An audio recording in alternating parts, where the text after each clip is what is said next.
రెచ్చగొట్టేదిగా, వాళ్ళకి ఒళ్ళు మంట పుట్టేలాగు, లేకపోతే ఇంకేది ఆవేశము కలిగేలాగు ఉంటుంది. కొంతమంది ఒక్క మాట వదిలేసి వీళ్ళు ఎగురుతుంటే వాళ్ళు ఆనందించారు, సరదా ఉంటుంది. పాపలు తెలియదు, ఓ ఓ అని తెచ్చుకుంటుంటారు. అలా ఉద్వేగం కలిగించేలా కొంతమందికి. సత్యం ప్రియం హితం, అలాంటి అనుద్వేగం అటు ఉద్వేగం కలిగించకుండా ఉండాలంటే అందులో సత్యం ప్రియం హితం అనే మూడింటిని చూసుకున్నప్పుడు కొంతవరకు అక్కడైపోతుంది. కొంతవరకు అది సత్యమై ఉండాలి, హితమై ఉండాలి, అది ప్రియంగా చెప్పడానికి ప్రయత్నం చేయాలి. ఈ మూడు చూసుకునేటప్పటికీ ఆటోమేటిక్ గా అనుద్వేగకరం అయిపోతుంది సహజంగానే కొంతవరకు. ఇంకా బెస్ట్ స్వాధ్యాయాభ్యసనం, స్వాధ్యాయనం చక్కగా తను తానుగా సద్గ్రంథములను విని చదివి మననం చేసుకోవడం, అభ్యాసం చేయడం. అలా చేస్తున్నప్పుడు ఆటోమేటిక్ గా వాక్కు కూడా కొంతవరకు రెగ్యులేట్ అవుతుంది, అంటే మర్చిపోబడుతుంది. అసలు సాధన అంతా ఇదే, మనస్సు లోపల ఉంటుంది ఎవరికి తెలియదు, అవునా? మన శరీరం మందే, ఇక వ్యవహారం ఎక్కడ వాక్కుతోనే కదండి. శరీరంతో వ్యవహారం లేదు, మనసుతో వ్యవహారం లేదు, వాక్కుతోనే వ్యవహారం.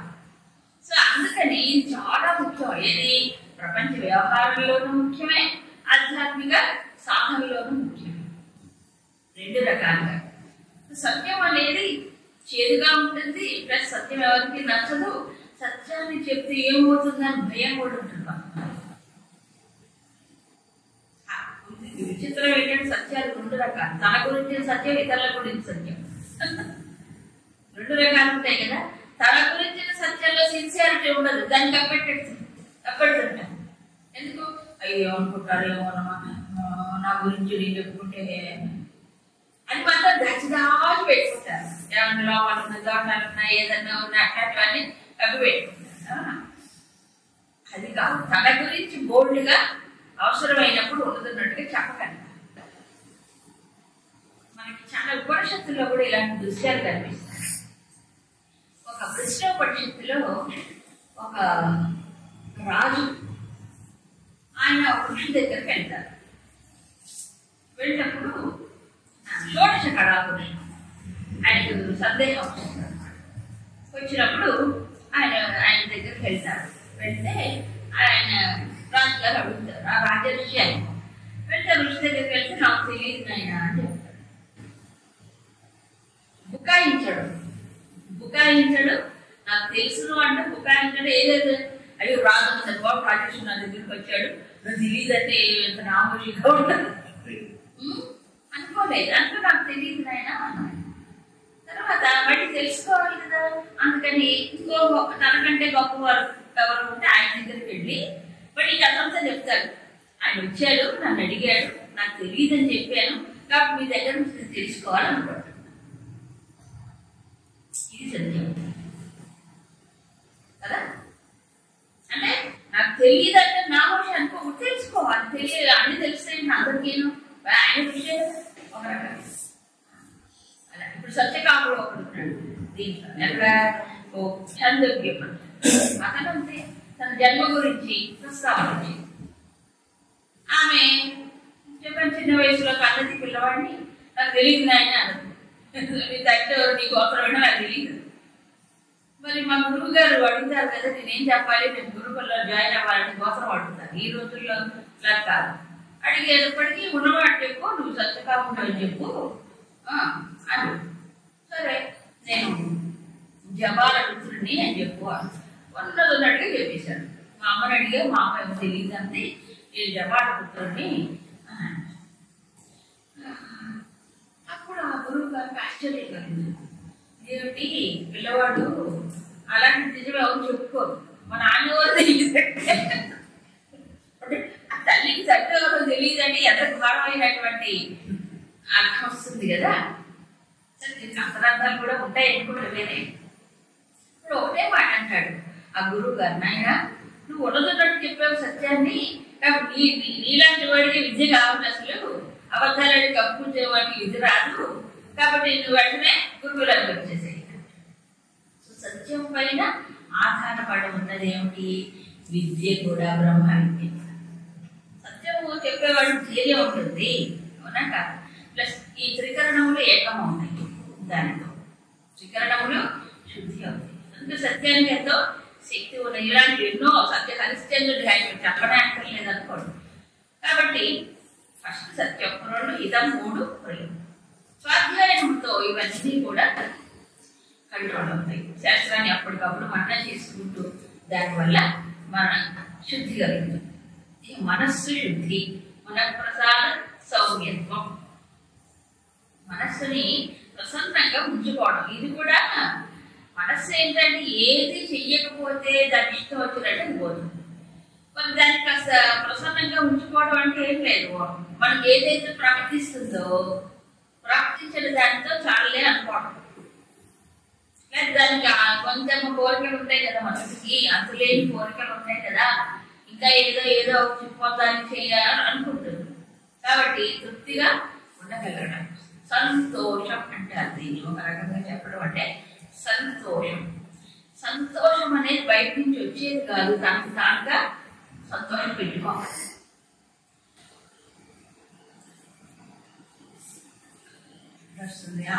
మూఢజనీగమ కృష్ణ కురు సద్బుద్ధి మనసి వితృష్ణ ఎల్లభసే నిజ కర్మోపాత్తం విత్తం తేన వినోదయ చిత్తం.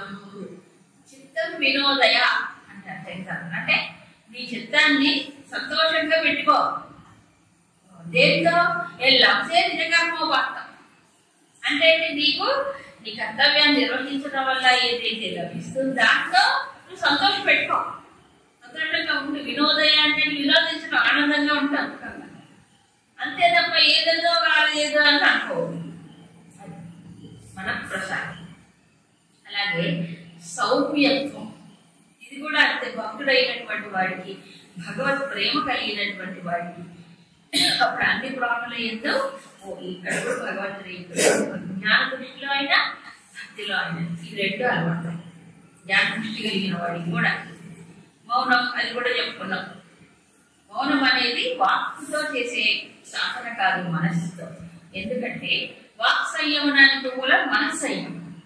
మనస్సు కనుక సంయమించబడింది అంటే వాక్ కూడా ఏమవుతుంది? ఆటోమేటిక్ గా కంట్రోల్ అయిపోతుందిగా. కాబట్టి నిజమైన మౌనం ఎప్పుడు వస్తుందంటే వాక్కుతో మౌనం మౌనం కాదట. గిరా మౌనంతో బాలానా. గిరా మౌనం అంటే వాక్కుతో మాట్లాడకుండా ఉండటం అనేది అజ్ఞానులు చేసే పని అంట. అవసరమైనప్పుడు మాట్లాడాలి, తప్పులేవు మాట్లాడాలి. అలాంటి పదే పట్ల వాకుతూ కూర్చోండి. అసలు మౌనం అంటే ఏంటి? మనన రూపమైనటువంటి శాస్త్రమును లేకపోతే మంత్రమును మననం చేసుకుంటూ ఉంటుంటే మనసు ఏమవుతుంది? దాని మీదే నిలిచి అప్పుడు అది మౌనానికి దారితీస్తుంది. అంతే తప్ప నోరు కట్టేసుకోవటమే కాదు. అది ఎవరికి చెప్తారంటే ఎక్కువ ఆగుతుంటారు చూడండి, కంట్రోల్ లేకుండా. అలాంటి వాడికి ఇలాంటి సాధనలు, భాష సాధనలు చెప్తారు. కానీ మౌనం అనేది వాక్కుతో సాధన ఏంటి? స్వాధ్యాయం, అభ్యాసం, అవన్నీ వాక్ రూపంగా చెప్పలేము. సరే, ఇక భావ సంశుద్ధి, ఆత్మ వినిగ్రహం. తను తాను అన్ని వైపుల నుంచి తన మనసుని మొత్తం నిగ్రహించుకోవడం. భావశుద్ధి అంటే కపట వేషము, కుటిలత్వము లేకపోవడం, భావములో ఒక శుద్ధి. సో ఈ భావశుద్ధి ఎక్కడ చెప్పండి? వ్యవహారం చేసేటప్పుడు. అంటే కుటిలత్వము ఒకవేళ ఉందనుకోండి, మాయ, అవన్నీ మోసం, రకరకాలుగా ఏదో అప్పటికప్పుడు ఏదో పబ్బం కట్టుకోవడానికి చేయడం, ఏదో అలాంటివంతా మంచిది కాదు. భావశుద్ధి లేకుండా చేసేదంతా ఏమవుతుందంటే దాంతో తనకే కష్టం. అందుకని చెప్పారు. మరి ఇది మెయింటైన్ చేయాలంటే ఎలా? భావశుద్ధి ఒకటే మందండి. పూర్వం గవర్నమెంట్ హాస్పిటల్కి వెళ్తే ఏంటి ఎర్రమందు నీళ్ళు ఏం మిక్స్చర్ అది? కార్బోనేటివ్ మిక్స్చర్. అన్నిటికీ ఎర్రమందే ఇచ్చేవాడు పూర్వం. లేకపోతే పెన్సిల్ ఇంజక్షన్ పూర్వం ఉండేది. ఇప్పుడు సర్వరోగ నివారణ కానీ పైన చెప్పినవన్నీ దోషాలు పోవడానికి రావడానికి పాజిటివ్ అధ్యాత్మ జ్ఞాన విద్య. తత్వజ్ఞానార్థం జరుగుతుంది. అదే భావముని మలుస్తుంది, వాక్కుని మలుస్తుంది, అన్నిటినీ మలుస్తుంది. అది భావశుద్ధికి అదే మార్గం. ఇంకెక్కడ మనసు పెట్టినా ఏదో అంటుకుంటుంది అక్కడ. ఇక మురికి అంటుంది శుద్ధి, మనకి శుద్ధి చేసేది ఒక పరమాత్మ తప్ప ఇంకెవరు ఉన్నారు చెప్పండి? లేదు. అందుకేనేమో అనుమతి భావములు లోపల బయట అనుమంటాడు ఆయన. గోవిందా గోవిందా, మాధవా మాధవ. అదే భగవంతుడి యొక్క తలకు, భగవంతుడి యొక్క చింతన ఏదైతే ఉందో ఆ పరమాత్మ ఎక్కడో లేడు. అర్జునుడి ఇతడి ఆదివునంతం ఈ శాస్త్రంలో చెప్పింది ఆయన మాట్లాడాడు. ఆయన మంచి జ్ఞాని అన్నమాచారు.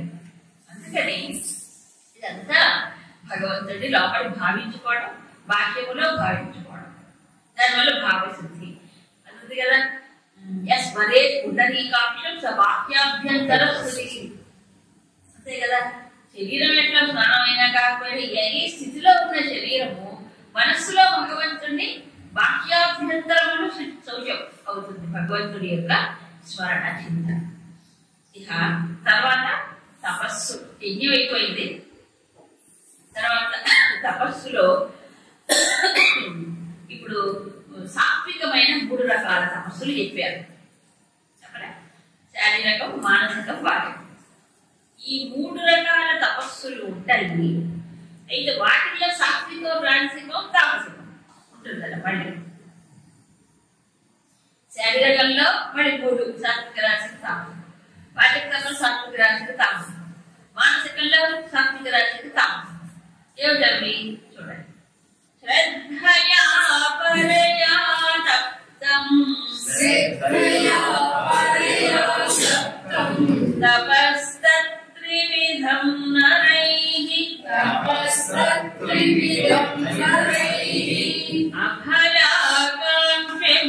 అఫలాకాంక్షిభిర్యుక్తైః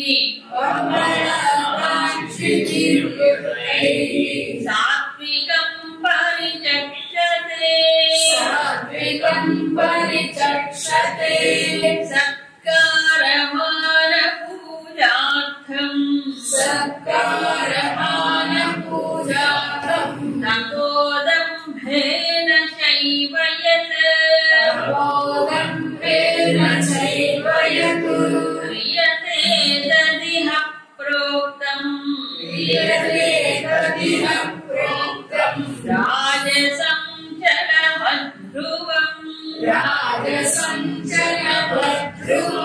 మూఢగ్రాహేణాత్మనో యత్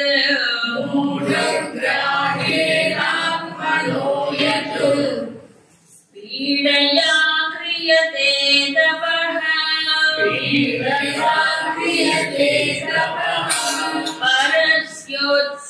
పరస్యోత్సాదనార్థం వా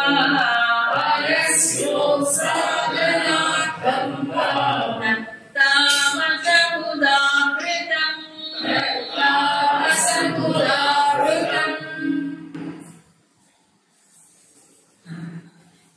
నరైః పరయా శ్రద్ధయా తప్తం అఫలాకాంక్షిభిః యుక్తైః సాత్వికం పరిచక్షతే. త్రివిధం తపః తప్తం నరుల చేత ఆచరించబడే 3 రకాలైన తపస్సులు చెప్తున్నాడు భగవంతుడు. ఆ 3 రకాల తపస్సుల్లో ఏమిటది? దాని చేతిలో 3 రకాలు ఉన్నాయి కదా. వాటిల్లో మళ్ళీ సాత్వికం ఏది, రాజసికం, తామసికమే. వాటిలో ఏంటట? అఫలాకాంక్షిభిః అంటే ఏంటి? ఫలితం పైన కాంక్ష లేకుండా. అది యజ్ఞమైనా, తపస్సైనా, దానమైనా ఇది అన్నిట్లో కామన్ క్వాలిటీ ఉండవలసింది. ఏమిటి? ఏది చేసినా ఫలము అపేక్ష లేకుండా చేయడం. యజ్ఞమైనా, దానమైనా, తపస్సైనా సరే. అఫలాకాంక్షిభిః అంటే ఫలితం మీద దృష్టి లేకుండా చేయడం. తర్వాత పరయా శ్రద్ధయా తప్తం అది ముఖ్యం. పరమమైన శ్రద్ధతో చేసినప్పుడు అది సాత్విక తపస్సు అవుతుంది. ఇప్పుడు చూసారా, ఎప్పుడైనా సరే వెంటనే 2వ శ్లోకంలో దీనికి ఆపోజిట్ చెప్పాడు. కర్మఫలం మీద దృష్టి లేకుండా తపస్సు చేసేనే సాత్వికం, కర్మఫలం దృష్టి లేకపోతేనే కర్మయోగం. అవునా? సో దానమైన యజ్ఞమైన తపస్సులో ఒకటే క్వాలిటీ. దీనికి ఆపోజిట్ రాజసం, సత్కారమాన పూజార్థం. అంతేగా? అంటే సత్కారం, మానం, గౌరవం కోసం, మన్నల కోసం, ఆదరణ కోసం, పేరు కోసం, ప్రతిష్ఠ కోసం చేయడం అలాంటివి కూడా ఉన్నాయి. అందుకని పోల్చి అని చెప్పారు. ఇందులో పరమమైన శ్రద్ధ అనే ఒక మాట చెప్పాడు. పరమమైన శ్రద్ధ అంటే దేనిపైన శ్రద్ధ? తన లక్ష్యము మీద, లక్ష్యం మీద నిరంతర దృష్టి. ఇదే అధ్యాత్మిక జ్ఞానం, ఆధ్యాత్మిక సాధన. అవునా? ఏ లక్ష్యాన్ని తను పెట్టుకుంటాడో ఆ లక్ష్యాన్ని చేరుకునే వరకు అది పట్టు వదలకుండా లక్ష్యాన్ని దృష్టిలో పెట్టుకొని చేయగలుగుతాం. దాని మీదే దృష్టి పెట్టడం. అది ఏ కర్మైనా కావచ్చు. ఒక రకంగా చెప్పాలంటే తపహ తపహ తపహ. తప అంటే ఏమిట? తప్పింప చేయడం తపస్సు. ఎవరండి తప్పింప చేసేది? ఇప్పుడు శారీరక తపస్సు గురించి మనం తర్వాత ఇప్పుడు చెప్తారు. శారీరక మానసిక వాటిల్లో ఒకటి పీడించుకుంటే తపస్సు కాదు. అసలు తపస్సు అనే దానికి అర్థం ఏమిటంటే ఇంద్రియములను, మనస్సుని ఏకాగ్రం చేయడమే తపస్సు. ఇంద్రియాలని, మనస్సుని ఏకాగ్రం చేయడం అంటే ఒక రకంగా చెప్పడం గురుదేవులు చాలా బాగా చెప్తారు తపస్సు అనే దానికి. ఎకానమీ ఆఫ్ థాట్స్ అదే తపస్సు అంటే. మామూలుగా మనం ఎకానమీ, ఎకనామిక్స్ అంటే ధనానికి సంబంధించిన విషయం అనుకుంటాం, అంతే కదండి. అంటే ధనములో సంపాదించుకుని దాన్ని పొద్దుగా ఉంచుకోవడం, దాన్ని మంచిగా సరి అయిన విధానంలో ఖర్చు పెట్టడం, ఇవన్నీ కదా. ధనంలో అనవసరంగా వృధా చేసుకోవడం, ఇవన్నీ దాని విషయంలో ఉండాలి అంటే. కాకపోతే అసలు అసలు ధనం ఏంటి? మనస్సు, మానసిక శక్తి కదా, మన ఆలోచనలు. ఈ మనస్సుకు ఉండేటువంటి శక్తి కానీ, దానికి ఉండే బలము కానీ ఆలోచనలే కదా. అవునా కదా? సో ఆలోచనలు కంట్రోల్ లేకుండా పోతాయి అనుకోండి. రామచారాలకు ఇష్టం వచ్చినట్టు కంట్రోలే ఉండదు. కొంతమంది ఆలోచనల మీద కంట్రోల్ లేకపోతే వాక్ మీద కూడా కంట్రోల్ ఉండదు, నేను చేసే పనుల మీద కూడా కంట్రోల్ ఉండదు. అంతేనా? విచిత్రం ఏంటంటే ఏమో చేస్తుంటారు కానీ ఏం చేసేవో తెలియదు, ఏదో మాట్లాడతారు కానీ ఏం మాట్లాడాలో తెలియదు. అదెట్లా అంటే ఏంటి? మనసు కంట్రోల్ లేకపోతే ఇంద్రియముల పైన కూడా కంట్రోల్ ఉండదు. అది మెయిన్ డ్రాబ్యాక్. ఎందుకు కంట్రోల్ ఉండదు మనస్సు? కారణం ఏంటంటే విపరీతమైన ఆలోచనలు ఫోర్స్ఫుల్ గా రావాలి. అంటే ఒకే సమయంలో ఎక్కువ ఆలోచనలు అలా వచ్చిపోతుంటే దాని ప్రెషర్ ఎక్కువ. అందుకని చక్కగా ఆలోచనల యొక్క వేగాన్ని ముందు తగ్గించాలి. విపరీతమైన వేగంతో ఉండకూడదు. తర్వాత ఆలోచనల యొక్క వేగమే కాదు, ముందు వేగం తగ్గిస్తే ఆ తర్వాత quantity, quality of thoughts. Quality అంటే తెలుసు కదా, ఆలోచనలు ఏ రకంగా ఉన్నాయి. నా ఆలోచనలు దుష్టంగా ఉన్నాయా, చెడ్డగా ఉన్నాయా, అల్పంగా ఉన్నాయా, ఉన్నతంగా ఉన్నాయా, భగవంతుడి వైపు పడుతున్నాయా, శాస్త్రం వైపు పడుతుందే, లేకపోతే ఊరికి ఈ ప్రాపంచిక విషయ చింతల్లో ఊరికి టైం అయినా వేస్ట్ అయిపోతుంది వాడి గురించి ఆలోచన. ఇది క్వాలిటీ చెక్. ముందు క్వాంటిటీ చెక్. అవునా? వేగం తగ్గించుకోవాలి ఫస్ట్. వేగం తగ్గాలంటే క్వాలిటీ కనుక పరిశీలిస్తూ ఉంటే ఇలాంటి పట్టుకురా, ఇలాంటి ఆలోచించుకుంటే ఇదైతే మనకు సాధన కాదు కదా. అలా ఆటోమేటిక్ ఏమవుతుంది? అది కూడా వేగం పడదు. మనం చూసుకోవడం మొదలు పెట్టాలి, ఇటుపోతుంది. ఎందుకంటే మనసు చాలా వేగం, దాన్ని గమనించకపోతే మన కళ్ళు కప్పేసి వెళ్ళిపోతుంది. ఎందుకంటే 10 ఛానల్స్ ఉంటాయి, దాన్ని 10 ఇంద్రియాలు ఉన్నాయి కదా. ఎక్కడ ఒకడు 10 ఇంద్రియాలు కాదనుకోండి, లేదా కళ్ళు మూసుకుంటే ఏం లేదు, మనస్సు ఇంకా వేగంగా పోతుందండి. ఇంద్రియాలను ఉపయోగించుకుంటే కనీసం ఇంద్రియాల ద్వారా పనిచేస్తుంది కానీ లేకపోతే పోతుంది. అందుకని ఎకానమీ ఆఫ్ థాట్స్ అంటే ఆలోచనలని అనవసరంగా వృధాగా అనవసరమైన విషయాల్లోకి పోనివ్వకుండా ఏం చేయాలి? దాన్ని వెనక్కి మళ్ళిస్తే అప్పుడు ఏం జరుగుతుంది? ఇదే ఆలోచన శక్తిని తనకు ఏదైతే లక్ష్యం ఉందో ఆ లక్ష్యం వైపు మళ్ళించవచ్చు. సో లక్ష్యం వైపు దృష్టి మళ్లించాలంటే ఏం చేయాలి? ఇప్పుడు తన ఆలోచన శక్తిని, వాటి యొక్క డైరెక్షన్ ని మార్చుకోవాలి. ఎందుకంటే ఎక్కువ ఫోర్స్ఫుల్ గా ఉన్నప్పుడు డైరెక్షన్ మార్చలేదు. ముందు వేగం తగ్గాలి, క్వాలిటీ మార్చుకోవాలి, అప్పుడే భగవంతుడి వైపు మళ్లించడానికి సాధ్యం అవుతుంది అని చెప్పారు. దీని గురించి ఒక ఎగ్జాంపుల్ చెప్పేవాళ్ళం. ఏమిటంటే ఒక నది ఉన్నది, నదీ ప్రవాహం. నదీ ప్రవాహం బాగా వేగంగా ఉన్నది అనుకోండి, ఎక్కడైతే నీరు అలా కొట్టుకొని ఎక్కడికో వెళ్ళిపోతుంది. ఇప్పుడు ఆనకట్టలు కట్టి డ్యాములు కట్టుతున్నారు కదా, డ్యామ్ అనేది నిర్మాణం అయితే ఎప్పుడు నిర్మిస్తారు? డ్యామ్ వరదలు వచ్చినప్పుడు. వరదలు వచ్చినప్పుడు నిర్మిస్తారు. మరి ఎప్పుడు ప్రశాంతంగా ఉన్నప్పుడు అంత వరదలు వెళ్ళిపోయినప్పుడు డ్యామ్ నిర్మాణం చేస్తారు. డ్యామ్ కట్టి ఆ నీళ్ళన్నీ ఏం చేస్తారు? రిజర్వాయర్లో ముంచి మళ్ళీ పొలాలకి మళ్ళిస్తారు కదా. అంటే సద్వినియోగం వృధాగా వెళ్లే నీరు పొలాలకు మళ్ళీ సద్వినియోగం అవుతుంది, అందరికీ మంచి మేలు జరుగుతుంది అంటే నా ఉద్దేశం. ఈ మానసికమైనటువంటి శక్తి కూడా అలాంటిది. ఆలోచనలు నదీ ప్రవాహాలు లాంటివి. వేగంగా వరదగా వెళ్ళిపోతుంది అనుకోండి, కొట్టుకుపోతుంది అనుకోండి, విషయాల్లోకి ఏం సాధిస్తాడు? మనం ఏం సాధించలేదు, అవునా? కాబట్టి విషయాల్లో కొట్టుకుపోకూడదు, నిలబడాలి. ఎప్పుడు నిలబడగలదు అంటే క్వాలిటీ చూసుకోండి.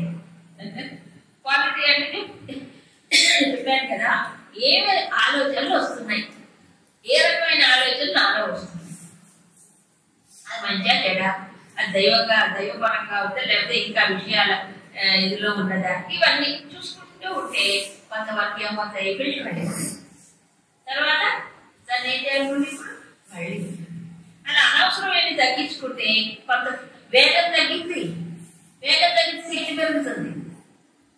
మామూలు నదీ ప్రవాహానికి అలా కాదు కదా. ఇక్కడ ఆలోచనల ప్రవాహానికి వేగం తగ్గితే అవి ఏమవుతుంది? మనిషికి కాన్సన్ట్రేషన్ పెరుగుతుంది, అవునా? క్వాలిటీ పెరిగింది అనుకోండి, అప్పుడు ఉన్నత లక్ష్యం వైపు పడుతుంది. సో రెండు డైరెక్షన్ అంటే దిశానిర్దేశం. దానికి ఒక దిశ, ఒక లక్ష్యం ఉండాలి. లక్ష్యం లేకుండా ఉంటే మనసు మడిపోతుంది. ఒక లక్ష్యానికి అంకితం చేయాలి, అది బుద్ధి చెప్పాలి. ఇప్పుడు బుద్ధి చూసి ఇదిగో ఇది కాదు. ఇలా మూడింటిని కంట్రోల్ చేసుకుంటే మానసికమైన శక్తి ఏమవుతుంది? సద్వినియోగం అవుతుంది. తాను చేసే పని మీద దృష్టి నిలుపుతాడు, తన అసలు లక్ష్యమైన పరమాత్మ మీద నిలుపుతాడు. కాబట్టి చేసే పని బాగుంటుంది.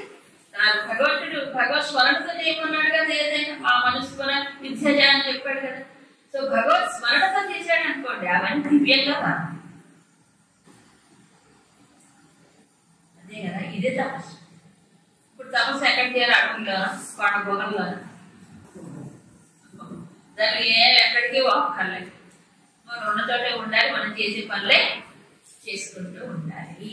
కాబట్టి ఇంద్రియాలని, మనస్సుని వృధాగా వెళ్ళకుండా దానికి ఒక ఉన్నత లక్ష్యాన్ని చూపించి అటువైపు మళ్ళించటమే.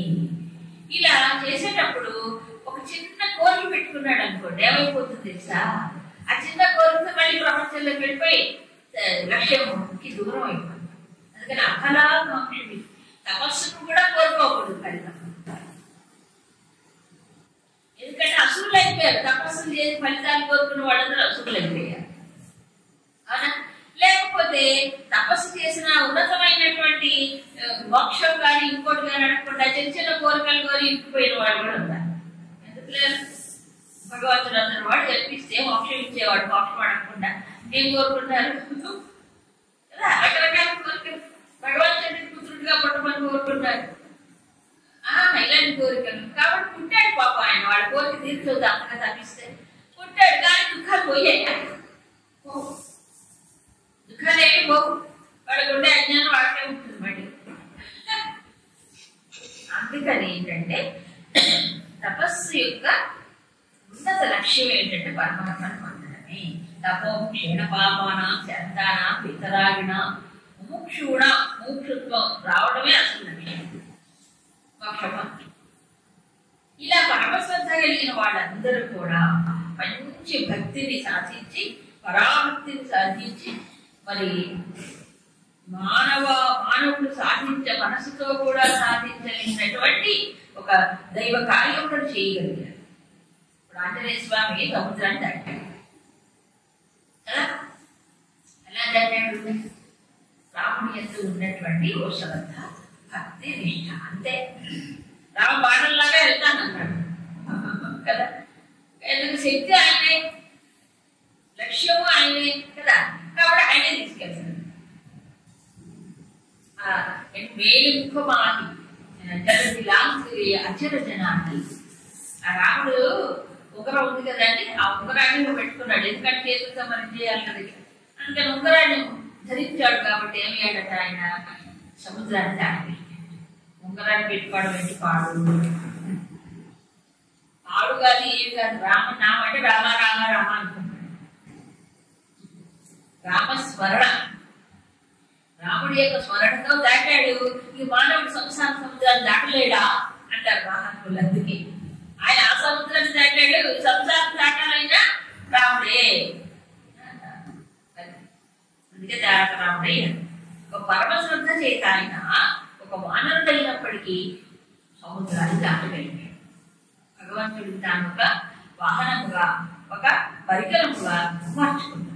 పరికరంగా మార్చుకున్నాడు, అనుకున్నాడు, భావన చేసేది.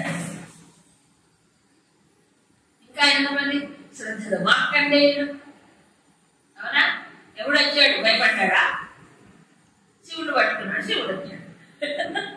శివుడు పట్టుకున్నాడు కానీ ఏమొచ్చాడు? శివుడు వచ్చి యముడిని కూడా శిక్షించాడు. అఖండమైన శ్రద్ధ, పరమైన శ్రద్ధ. మార్కండేయుడు ఏమయ్యేప్పుడు మృత్యువును, యముడు కూడా శివుడు పట్టుకున్నాడు కాబట్టి. అలా కృష్ణుడు మీరాబాయి ఎన్ని పాటలు బాబో, ఎన్ని కష్టాలు అనుభవించాడు. కానీ కృష్ణుడే అమృత స్వరూపుడు. ఆ కృష్ణుడి ఎప్పుడు పర్వలేదు కాబట్టి కృష్ణుడు అన్ని వేళల్లో ఉండి ఆయన అనుకున్నాడు, రక్షించాడు. ఆయనే భక్త అయి భోక్త అయి ఆయనలో నిండిపోయాడు. కాబట్టి ఆయనకి ఏమీ కాదు. విషం ఇచ్చాడంటండి రామ, ఆకేమీ కాలేదట విషం దాని. ఎందుకు? లోపల అమృత స్వరూపుడు ఉన్నాడు. అది పరమమైనటువంటి శ్రద్ధ. ఒక రాజర్షి మంచి తపస్సు చేస్తున్నాడు. ఈ తపస్సు చేసేస్తున్నప్పుడు దేవతలు కూడా పరీక్షలు పెడతారండి. దేవతలు అక్కడ ఇంద్రుడు కూడా వాడికి భయం అయినటువంటి సింహాసనం ఏమన్నా దానిపైన కన్ను కొడుతుంది, కన్నేస్తుంటాడు, అది కూడా భయం ఉంటుంది. అలా ఉన్నారు తపస్సు చేసే, అందుకని పరీక్షలు పెట్టారు. ఓ రాజర్షి తపస్సు చేస్తుంటే దేవేంద్రుడు వచ్చాట. నాయనా, నువ్వు తపస్సు చాలా గొప్ప తపస్సు చేసావు, నీ దేవలోకాన్ని ఆహ్వానిస్తున్నాను, స్వర్గలోకాన్ని అన్నాడు. ఆయన ఒకటే అన్నాడు, అయ్యా దేవేంద్ర, నీ స్వర్గలోకంలో నాకు తపస్సు చేసుకోవడానికి వీలుంటుందా అన్నట్ట. ఎప్పుడైతే అక్కడ తపస్సులు అంటే అది భోగలోకం, అక్కడ భోగాలే లభిస్తే తపస్సు చేసుకోవడానికి వీల్లేదు, అయితే నాకు వదుకోవడా నాకు వద్దు, అవునా? కాబట్టి ఉన్నతమైనటువంటి పదవులు ఇచ్చినా, దివ్య పదవులు ఇచ్చినా కావాలి కదా. నచికేతుడు కఠోర పరిస్థితుల్లో ఎంత చేత బాగుడు. యమధర్మరాజు ఈయన అధ్యాత్మ విద్య గురించి అడుగుతాడు. యమధర్మరాజు లేదు అదొక్కటి అడుగుతున్నా, ఆయన దేవతలు కూడా తెలియదు, అదొకటి మాత్రం అడగకు, నీకు ఏం కావాలంటే అది ఇస్తా. పూర్వం పెద్ద లిస్టు చదువుతాడు. స్వర్గలోక సుఖాలు ఇస్తా, మానవ లోకంలో సుఖాలు ఇస్తా, ఆయులు ఇస్తా, ధనం ఇస్తా, ధాన్యం ఇస్తా, పశువులు ఇస్తా, పుత్రులు ఇస్తా, మనవాళ్ళు ఇస్తా, అష్టము ఎంత ఆయుధాన్ని అన్ని ఇస్తా. ఇక పరలోక సుఖాలన్నీ నీకు బాధాక్రమంతో 5 మాత్రం సింపుల్ గా గుర్తుపెట్టింది. తమ నృత్య గీత, నీ యొక్క నృత్య గీతాలు ఇవన్నీ సంపదలన్నీ మీ దగ్గర పెట్టుకోండి స్వామి, నాకు ఎందుకు, నాకు అదొకటి నిష్ట చెడపం. టెంప్టేషన్స్ వచ్చినా కూడా స్థిరంగా ఉంటాడు. ఎప్పుడు వస్తుంది? లక్ష్యం ఎందు శ్రద్ధ కావాలి, ఫలితం పైన కాంక్ష కొరకు. ఈ చిన్న ఫలితాలండి, పరమలక్ష్యం ఒకటి ఉంది కదా, చిన్న వాడికి ఇదైపోతారు. అది రాజసిక ధర్మం. సత్కార మాన పూజార్థం దంభేన క్రియతే. దేనికోసం చేస్తాడు? సత్కారం.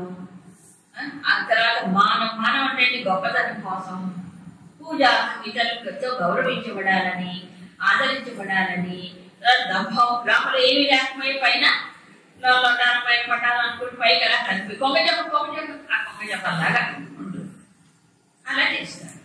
అలాంటి ఒక తపస్సు చేసిన అది చలం అధ్రువం. చలం అంటే ఏంటి? చంచలం. అధ్రువం అంటే అది అసలు దానివల్ల ఫలితం వస్తుందో రాదో కూడా తెలియదు. ఫలితం అసలు పూర్తిగా రాకపోవచ్చు. ఒకవేళ వచ్చినా అల్పమైన ఫలితం, స్వల్పమైన ఫలితం రావు. ఎందుకని వీడి శ్రద్ధ చలం మారిపోతుంది, చలిస్తుంది. ఎందుకంటే పరమైన లక్ష్యం లేదు. ఏం లక్ష్యం? ఇతరులతో గొప్ప అనిపించుకోవాలి. 3వ అధ్యాయంలో వర్ణించాడు. కర్మేంద్రియాణి సంయమ్య యాస్తే మనసా స్మరన్ ఇంద్రియార్థాత్మ విద్యాచార సముచ్యతే. అక్కడ విద్యాచారుడు అన్నాడు. అదే కర్మేంద్రియాన్ని సంయమిస్తాడు. ఏది మాట్లాడుకుంటూ ఉన్నాం, వాడి చేతులు పెట్టుకుంటాడు. తర్వాత మనసా ఇంద్రియార్థాన్ని స్మర, మనసుతో ఇంద్రియ విషయాలను తలుచుకుంటూ కూర్చుంటాడు. ధ్యానం. ఏం ధ్యానం? ఇంద్రియ విషయాలు ధ్యానం. తిరుగుతాడు పక్క వరల్డ్ రౌండ్ టూర్ చేస్తే ఏమవుతుంది? అలాంటిది విద్యాచారుడు ఉంటాడు. విద్యాచారం అంటే సరి అయినటువంటి ఆచరణ కాదు, తప్పుడు, రాంగ్. ఇది హిపోక్రసీ అంటారు. ఎందుకు చేస్తాడు? ఎందుకంటే ఇతరులకి నేను రోజు 2 గంటలు ధ్యానం చేస్తానంటే చెప్పుకుంటారండి కొంతమంది. నాకైతే గంట అప్పుడు 2 గంటలు ధ్యానం చేయాలంటే మాట్లాడాడు. పైగా ధ్యానం అంటారు దాన్ని. చాలా మందికి ధ్యాన స్థితి గురించి అవగాహనే ఉండదు. కళ్ళు మూసుకొని కూర్చొని ఏం చేసినా ధ్యానం. చెప్పారు కదా, కళ్ళు మూసుకొని విషయం అంతా చేసిన ధ్యానమే. చాలా మందికి అదే కాన్సెప్ట్. ఏం ఆలోచిస్తున్నాడో, ఎక్కడ చక్కర్లు కొడుతుందా అని. అదంతా ధ్యానం అనుకుంటారు. నేను కదలకుండా స్థిరంగా 2 గంటలే కూర్చుంటారు. ఇదొక సాధన, కూర్చోడు సాధన. దాని శంకర్లో ఋషి చేశారు తెలుసా? అపరోక్షానుభూతి ఒకటి. దాంట్లో శుష్క వృక్షవత అంటాడు. శుష్క వృక్షం అంటే ఎండిపోయిన చెట్టు కదలదు కదా. ఎండిపోతే కొమ్మలి వల్ల ఆ పైన కూడా కదలదు. కొండిపోయిన చెట్టు ఎట్లా ఉంటుంది? వీడు కూడా శరీరం కదలకుండా కూర్చుంటే తపస్సు అయిపోయిందా? అయిపోతుంది. అదే తపస్స. శరీరము వాసన స్థితి కావాలి. కదలకుండా కూర్చొని మనసు మాత్రం ఇష్టం వచ్చినట్టు పోయి ఏం ప్రయోజనం? అవునా? అందుకే చెప్పాడు శమము చమత్కారణం ఉచ్యతే. ఎవరికి? యోగారుడికే ధ్యానం అభ్యాసం ఉంటాయి. ఆరుక్షుడికి మనసుని ఇంకా అధిరోహించలే, మనసు వశంలోకి రాలేదు. అలాంటి వాడికి ఏంటి? కర్మకారణం ఉచ్యతే అని చెప్పాడు. పూజలు పురస్కారాలు మాకెందుకు, మీ ఏకబంధాన్ని అది గొప్పగా ఉంటుంది. సత్కారమైన పూజ ఈ రకంగా చేస్తే దానివల్ల ఏ ఫలితం ఉండదు.